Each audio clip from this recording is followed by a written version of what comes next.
За сайн байцгаана уу? Хачгийн одоо идэвхжлийн улирал үргэлжилж байгаа мөн одоо хачиг талбараар өвчлсөн хүмүүсийн тоо нэмэгдэж байгаатай холбоотойгоор хачиг талбарын талаар мэдээлэл хүргье.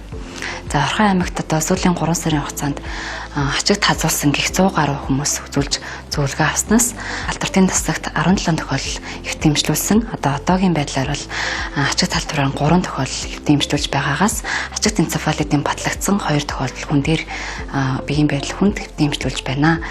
За манай улсад хачгаар дамждаг 3 төрлийн халдвар үүсдэг. За үүнд бол хачгаар одоо халдвартай хэлбэрийн хачгаар хазуулсан тохиолдолд хачигт риккетсиоз, хачигт боррелиоз, хачигт энцефалит гэсэн 3 төрлийн өвчин үүсдэг. За эмэлзэн хувьд бол халуурах, толгоо өвдөх, за булчингаар өвдөх, ядар суулдах, хоолн дургу болох гэсэн хордлогын шинжилтүүд илэрхээс гадна хачигт боррелиозын үед хачигт хазуулсан хэсгээр улайлт, цайрхан тууралт гарах, за хачигт риккетсиозын үед биеэр одоо гүвдрүүтэй талбан гүвдрүүтэй тууралт гарах, за хачигт энцефалитын үед бол гар хүлэнд сул саа саажил үүсэх, халуурах, таталт өгөх, за мөн одоо цаашлаад хөдөлмөрийн чадвараа алдах, нас барах юм эрсдэлтэй байдаг. Хачиг талбараар бүх насны хүмүүс өвчлөдөг.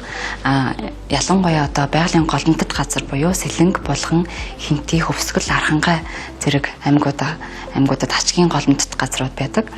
За эдгээр одоо бус нутагт аялал зугаалгаар явах, ой модтой газраар явах, за тэгээ эмийн ургамал түүх, халиар түүх, ой модтой хэсгээр мод гişүү түүх, геолог хайгуулын ажил эрхэлдэг хүмүүс малчид маань одоо хачиг талбараар өвдөх өндөр эрсдэлтэй байдаг.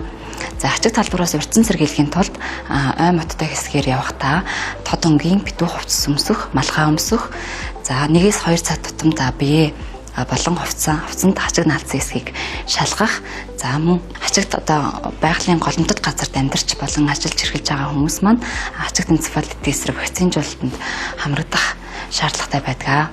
Хачигт хазуулсан тохиолдолд дур мэдэн өөрсдөө авах, за буруу техникээр авах нь хачгийн хошуу үлдэх эрсдэлтэй байдаг. Түүнчлэн цаашлаад эсрэг газрын өрөвсөл үүсэх, булчирхай томрох, нэршлэл үүсэх эрсдэлтэй байдаг учраас хачигт хазуулсан тохиолдолд эмнэлгийн байгууллагын яралтай хандах шаардлагатай.